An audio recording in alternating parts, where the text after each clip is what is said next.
The year was 1939. War raged in Europe between the British Tommies and the German Jerrys. As the beleaguered English made their miraculous escape from the German encirclement off the coast of Dunkirk, one might have called the battle a game of cat and mouse? Oh wow, is that actually where their names come from? I'm looking this up. Regardless of their names' origin, William Hanna and Joseph Barbera's infamous cat and mouse duo became the undisputed kings of slapstick comedy. The formula is simple, and we all know it. Tom Cat chases Jerry Mouse around the house. Brutal, bone-shaking, I felt that in my balls violence ensues, and Tom is reprimanded by Mammy Two Shoes. Who is, let's say very much from the 1940s. And if you're like me, all you wanted to see was Tom wipe that smug smirk off that little rat's face. Despite my well-documented hatred of cats, even I've got to cringe at years of propaganda to convince us to side with the filthy, flea-ridden rodent over man's second best friend. Oh, big yawn. House cats like Tom are actually some of Earth's most successful predators.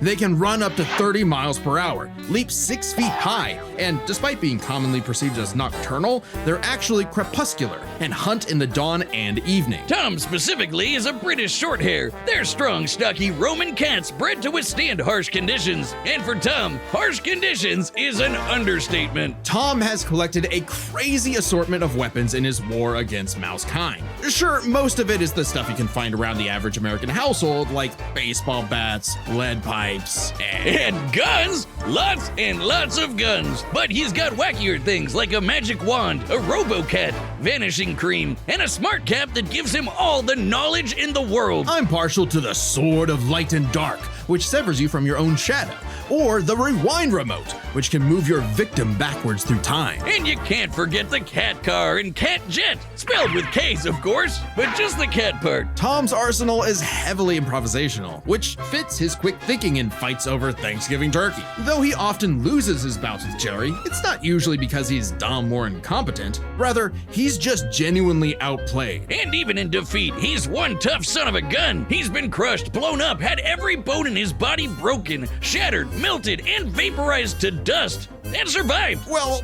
mostly. Tom actually has kicked the bucket multiple times, but little known cat fact, he has 9 lives, as established in the episode Heavenly Puss.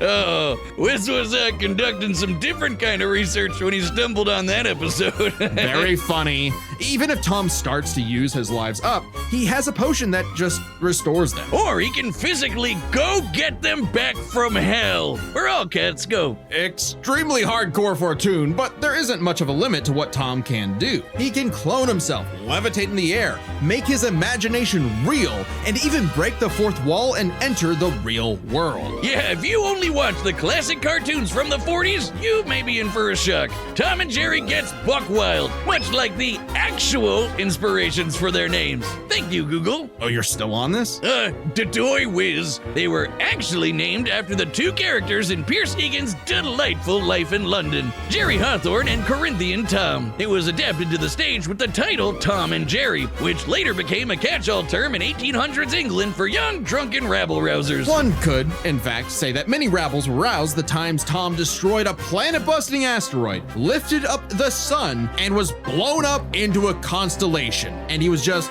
fine. Just a bunch of stars now, but he's okay. He taked an explosion that launched him through time to the Stone Age and has run through space at massively faster than light speeds. That shouldn't be a surprise when he and Jerry have been at each other's throats for over 80 years now. But what may surprise you is the fact that at the end of the day, they're actually friends. And they've worked together tons of times to save the day, like when they helped a little orphan girl, Robin Starling, find her way home. Oh, that's a nice end to their story. Don't you believe it? Now is when we have to talk about Tom and Jerry Chase. Long ago, the warrior god, Lord of Sichuan, Erlong Shen, battled the tricksy and indomitable Mouse King atop Peach Mountain, leading the goddess Celeste to declare the two the strongest warriors in the realm. And they were, in fact, Tom and Jerry. They were even stronger than Devil Tom, who repelled corruption by the darkness. This mysterious, malevolent force threatened to consume the Tree of Life, whose branches encompass all of time and space. Banding together, these warriors used the star element to dispel the darkness and save the universe. What the While it may sound completely insane, it is. Chase is a Chinese mobile gacha game whose lore is not entirely in keeping with the spirit of the source material. However, it is officially licensed by Warner Brothers Interactive Entertainment, which means we have to include it in our research. So that the gods may grant us mere mortals some heavenly push! No! Friendly rivalry aside, though, Tom has actually managed to catch the little rat fair and square a few times. By my count of the original shorts, 19 times. I could watch him on repeat forever. Too bad he's still a filthy feline. The only kitty I truly respect is named after booze. Well then, you're in luck, because the Tom and Jerry of English literature later became the namesake for a famous Christmas cocktail. Because there's no better way to get absolutely trashed than with good old Tom and Jerry.